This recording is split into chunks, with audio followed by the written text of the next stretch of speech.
Hello, everyone. I'm David Geisler, host of the Technophiles podcast, and we are here. I am here with Tony Rome, who used to do a video game show with us at Technophiles called Branching Dialogue. You were a host. I was a co-host with you, and I had a great time.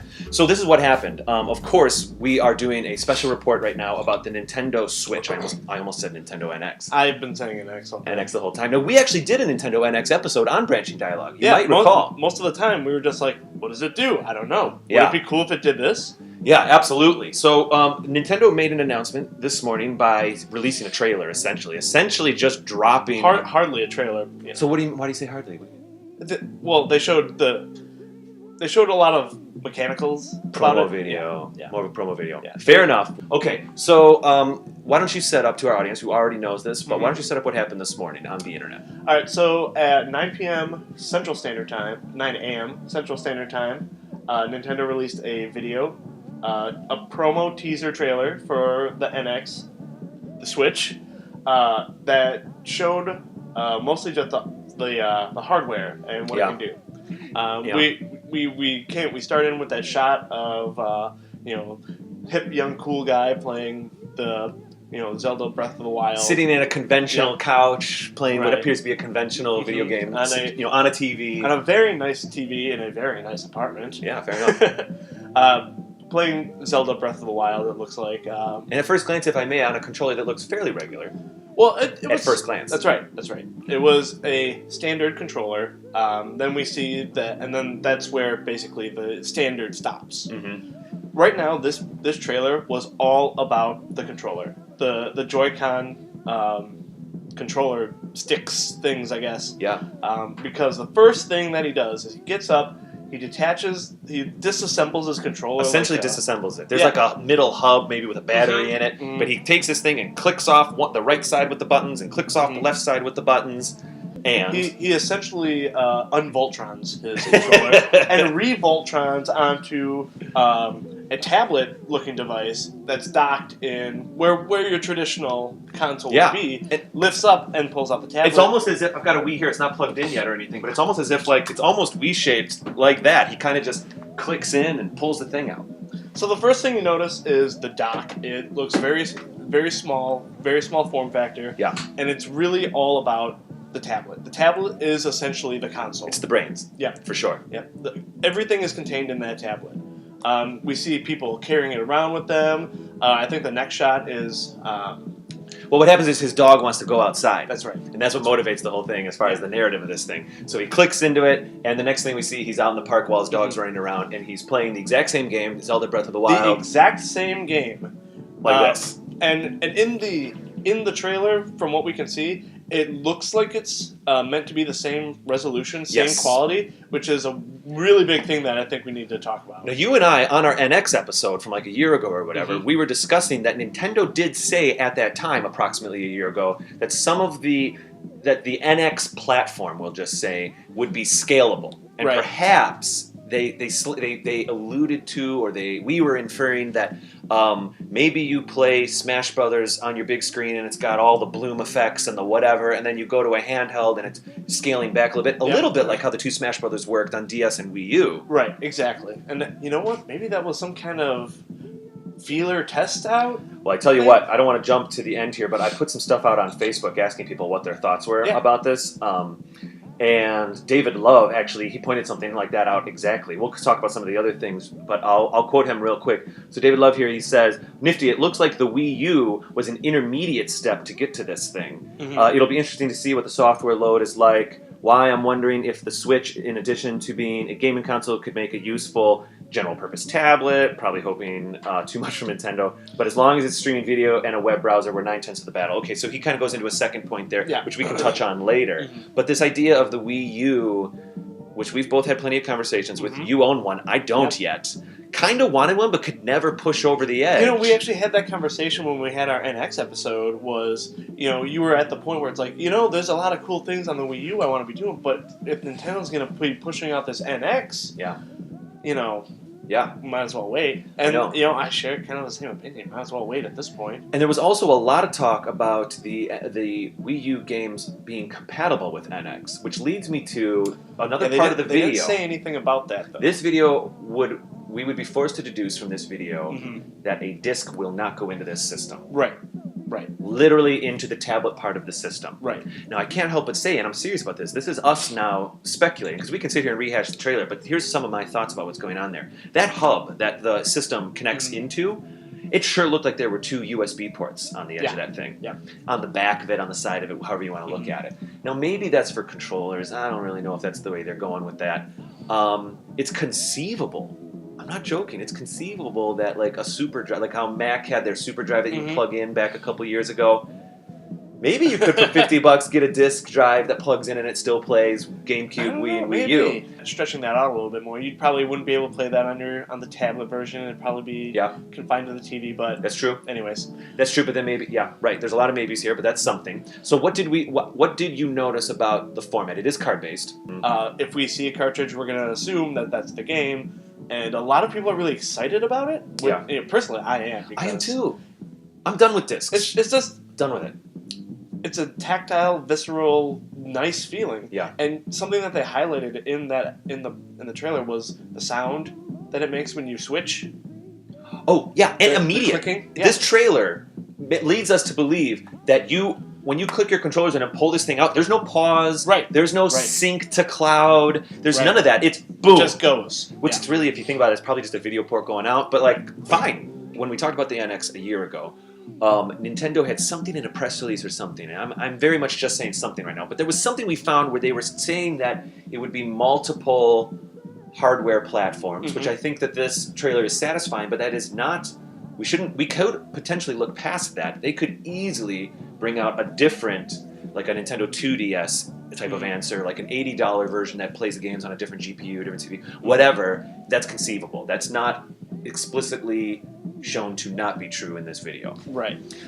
So what are some other things that you noticed that maybe are hints to things we could maybe confirm? So backwards compatibility, let's talk about that. Nintendo famous for backwards compatibility out of the box. The only time you can't go backwards is when they literally shift the medium. They change the shape of the thing. Yeah, change the shape of the thing. GameCube was easily backwards compatible on Wii and Wii U because you're technically emulating a Wii on a Wii U when you play the GameCube games. It goes blah, blah, blah. But you couldn't crack in like a Nintendo 64 cartridge on the edge of a Wii U. Right. Now, Nintendo took the extra step with the first Wii by throwing those GameCube controllers in there. The ports. Yeah. I was impressed they did that. They, usually Nintendo kind of goes, let's go as cheap as possible and take as much out as we can. But that was impressive. Is there anything like that going on with the Switch in your opinion? We didn't see anything. I don't think so. I think their plan is the Pro Controller is going to take that role. There's definitely a Pro Controller. That's clearly confirmed. It's shaped more like an Xbox controller. It has the C-stick. The right thumbstick is where the C-stick should be, instead of on the Wii U. They were both up high, weren't they? Yeah, they were both up high. Yeah. And the Wii, they were both down low. Right. Terrible controller. It was. My thumbs touch a lot when I play on the Wii. Yeah. That's something that people I've been seeing a little bit is those controllers look really small. So let's talk about that for a second. There is a Pro controller, which is a regular looking controller. Standard. Obviously takes a lot from the Xbox. It's like a Nintendo Xbox controller, essentially. Yes, absolutely. Now, the one that clicks, I'm just using my iPad here as a kind of, I guess... Yeah, it's a good processor. Similar dimensions, actually. As far as screen size, perhaps. Might be a little bit longer. But anyway, there's pieces that click to the sides. Yeah, that's the Joy-Con controller. They're calling it Joy-Con? Is that its official name? Joy-Con? I don't know where it... Joy-Connect? I don't know where it came from, but that's what it said in the article. All right, fair enough. Yeah. Fair enough. So you have an analog on the upper left, and then a directional pad. That directional pad is, in my opinion, very interesting. For 25, 30 years, Nintendo had a copyright on the D-pad. Really? Oh, yeah. I think I've got a Wii controller right here, actually, if I may.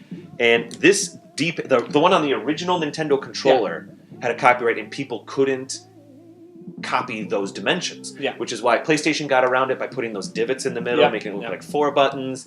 Xbox got around it by putting a circle around the whole thing, which is kind of what Sega did as well. Now, Nintendo control pads, I'll call them, have changed a little bit over the years. But there's always with the exception of the GameCube one, which is a little funky, there's always Still a had certain... a D-pad, though. Still has a D-pad, but there's... No. The GameCube controller is wonderful. I've talked about that. Yeah. The D-pad on the GameCube controller is like a weird SP advanced thing on a normal controller. But there's always a certain click and a certain style to a Nintendo control pad. Yeah.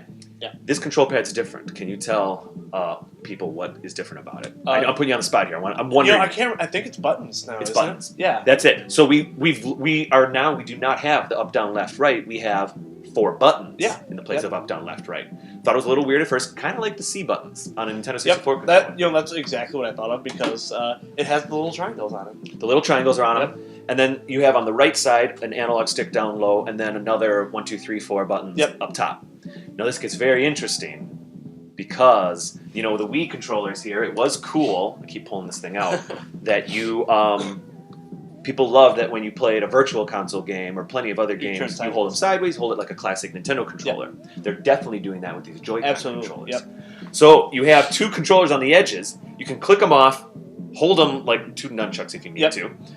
Conceivably, maybe click them together. You can click them to a hub, or you can hand them to a friend, hold them sideways. And then you have basically like 2 NES controllers. Well, I would even say almost 2 Super Nintendo controllers. I don't think there's shoulder buttons. You kind of have one shoulder button, which would be like a B or whatever, a B trigger. But you get 4 action buttons and an analog stick. I believe they've have 2 shoulder buttons on each controller, which might each of those sides. Yeah. So you have you have a shoulder button up top. Yeah. And then when you hold it sideways, you could execute the same way that I'm holding this Wii. Sometimes on Wii games, you still do one of these. Yeah. You do like a weird thing like that. Yeah. Mario Kart launched the item. So let's talk about Mario Kart for a second. They clearly showed Mario Kart 8 running on that thing. Was that Mario Kart 8, or in my opinion, it was Mario Kart 8? Was that intended to be Mario Kart 9? So here's the thing. I thought 9 at first as well. I was like, oh, next Mario Kart, cool. Because the Mario game they showed is definitely next Mario. That is definitely new. Yeah. It's definitely new.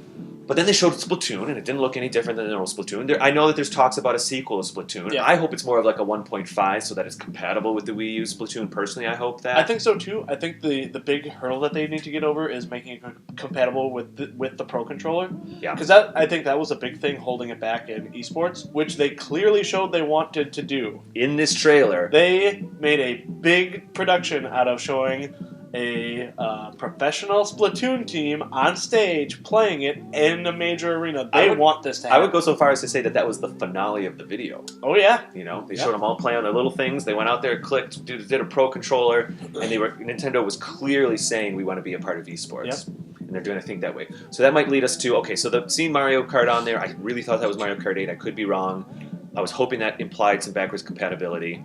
However, let's talk a little bit about Wi-Fi and multiplayer then. So there's some things in the trailer that I noticed. Really cool, interesting things. What did you notice? First thing I noticed was 4 guys sitting down. There's 2 switches across from each other. They were kind of back and that. And then you take both controls off. There's 2 guys playing on one side, 2 guys playing on another with the half. Yep, the little half controllers. So they had 4-player split screen across 2 devices. Across 2 switches in a park. Yeah, so they're outside. Now, crazy. Are those 2 devices speaking local Wi-Fi to each other? Are they Bluetoothing to each other? They could simply just be online. Right. And just on multiplayer, the same way that people will play like Halo next to each other, but they're technically going through the servers, So they might be using a cellular network, is what you're saying? So that it does imply that a little bit. Or they could go the route of, Nintendo consoles of the past and infrared each other. They could be infrareding. There could be some Bluetooth technology or Bluetooth-style technology going on in there where they talk to each other very quickly. Mm-hmm. I didn't see any cords or anything connecting them. Totally wireless. The old Game Boy links. There's a little kickstand so you can take the whole thing, turn it into a little screen. And let me go back to some of our comments here because we got to get moving. Yeah. Ryan Frang mentioned here. He said, "I hope they have controller parts in vending machines because I'm going to be losing them left and right, like my socks." And then he went on to say, because, I guess it's conceivable those little things could get lost, but right. I don't know. I don't usually lose nunchucks Take and care stuff. of your stuff, guys. Take care of your stuff, Take Ryan. care of your stuff. I'm giving a hard time. But Ryan's a good friend, and he's one of the owners of Backflip Films in Madison, and I've worked with them in the past on projects, and they're great. So anyway, he also goes on to say here, but seriously, they do portables so well, it makes sense that they're using this strength and making their console portable. Yeah. And it is true that it is in the numbers. The Wii sold really well because of just, I think, the gimmick factor. Yeah, it was a phenomenon. Right. But the DS is what's really proven to be a juggernaut. Yeah. And I don't think anybody can... I mean, all the way back to the Game Boy. Nintendo's dominated the mobile market, for like 20 years, and then mobile phones started taking over a little bit, but and the 3DS still sells really well. It does, and I do think that this NX is also in a kind of a response to like iPad games and stuff like that. I mean, we don't even have to get into like Super Mario Run, which I'm excited about. Yeah. That's an episode for another time, but I think that'll be fun. We have Benjamin Michael here said, get Wi-Fi and Rocket League on that thing and watch it fly off the shelves. I love the third-party developers I'm seeing as well. That's another big thing. Well, let's talk about that. A lot of third-party developers signed on right away. Bethesda, we saw Skyrim. So Bethesda tweeted today, too, along with that release. They said, I checked out their account, their Twitter account before we did this, and they're saying, happy to be a partner, blah, blah, blah, blah. So anyway. Yeah. In the trailer, we see the Switch is running Skyrim. As you know, Skyrim is having their remastered edition come out in 8 days as of the shooting, so... That speaks a little bit to what Dan Eamon said here on Facebook, and he said all they need, I think he's joking a little bit, but he's kind of making a point. Dan Eamon says all they need is a side-scrolling Mario, aerial view Zelda, and Pokemon Go for the platform, immediate success story. We don't know if this thing has GPS, we don't know if it's really going to play Pokemon Go or anything like that, but he's making a point. To kind of put a bookend on it, looks really awesome. There's a lot of really cool things going on there. Yeah. There's definitely some questions, because they didn't give us hardly any information. I was doing freeze frame on that video, and I saw the top has a cartridge base. And those cartridges, if I may... Chunky. They're chunky, they're a little thicker, and they're a little deeper than like a 3DS cartridge. Yeah, they're definitely bigger. I was wondering if they were going to go the route of how you could put a normal DS cartridge into a 3DS, but because that little piece of plastic, you can't put a 3D. And they did that with the Game Boy Color and stuff. They did that with every iteration of Game Boy Advance. You're absolutely right. It physically wouldn't fit. It was the best way to make sure that you weren't putting the wrong one in, and that makes a lot of sense. Very low-tech solution there. I don't know if that's going to be a situation here. I'm hoping that 3DS cartridges do fit in that little slot. Or maybe there's like an adapter. That dongle hanging off. I mean like a Switch cartridge that fits a 3DS cartridge into it. That's possible. That's possible. Yeah. I'm really hoping for the Wii U. So Breath of the Wild is like a game I want to play so bad. Yeah, that's going to be the title. That's the launch title. I think so. March 2017, by the way. That's very exciting. March 2017 is when it's coming out. Yep. I mean, that's not that far away. No, that's on the other side of the holidays.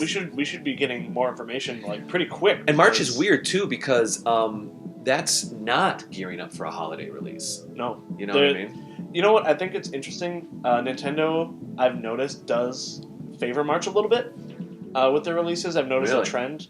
I remember, I think Twilight Princess came out in March. A lot of Pokemon games before X and Y came out in March. I think there's some questions that we need to... There always will be. We don't know battery life. We don't know... Battery life is the big one. Actual specs, is it going to compete? Is it going to lag behind? It seems pretty clear that it has Wi-Fi. There's a suggestion that it might have data network. I was a little worried about maybe screen protection. The 3DS right now is the nice clamshell thing. You think about this, and sometimes these things are for 8-year-olds, and sometimes these things are for 38-year-olds. You know what I mean? And everything in between. No kids in the trailer. So that's interesting. You're right. And I'm not joking. I could see a kid version coming out. Brighter colors, rubber. Same cartridge. Rubber type things. Kind of like the 2DS answer. That 2DS is down to $80 now, by the way. Yeah. Normal, not even resale. I mean, I've loved my new 3DS. I have no problem spending money on the the new 3DS is great, but if you got that kid who just really wants the thing, you want to get it for their birthday, you don't want to put down $300 or whatever, $80. It's a great solution. It's 2DS. Perfect. Yeah. Yeah, it really is. Price point here, we're speculating that it's going to be around the $250-300 range. That's what I think is ideal. Unfortunately, I think because of the tablet technology, it might be closer to $350. $354. I would be shocked if they go to $400. Nintendo's never gone to $400 ever. That's true. You know what I mean? Yep. They try to stay under. We'll see. This was a great chat. Tony, thanks for coming into the studio. Hey, it's always great to be here. It was awesome. We kind of threw this thing together in an hour here, and it was a lot of fun. All right, guys. Thank you so much. Tony Rome here. Tony, if people want to find you, they can find you on Twitter at Blizzard Maine. Fantastic. Is that M-A-Y-N-E? M-A-Y-N-E. Yep. M-A-Y-N-E. We love when people tweet the show. If they have thoughts, tweet us at Technophiles Pod. If you're watching this on our website, you can put comments right below on Facebook. And that's that. You're welcome to tweet me, David Geisler, at Raptor Paint. And that's it, Tony. Until the next time I see you. Yeah, hopefully we get a lot more news before then. Maybe we get another news. Maybe I'll pull you back in here if you don't mind. Yeah, no problem. All right, cool. We'll do that. Sweet. All right, everybody. We'll catch you later. Hey, everybody. That's our episode. Hope you enjoyed it. If you did, please click like and or subscribe down below. Now, you can also click right here and check out a previous newscast. I believe it's Crystalie Malone talking about some information that people have learned about the SpaceX rocket explosion. I think there was an investigation going that she spoke about. Or if you want to check out our actual Big Brother show, the Technophiles podcast, you can click right here and check out our most recent episode of that, where I believe we spoke about, let's see, oh yeah, this is the one where V actually was talking about the ocean coral reefs and how clickbait can affect science and stuff like that. Also, subscribe button's right down here, so feel free to click on that. I'll wait right here and just stare you down until you click on something. You know you want to. You know you can. I believe in you. All right, whatever. I'll see you guys next week.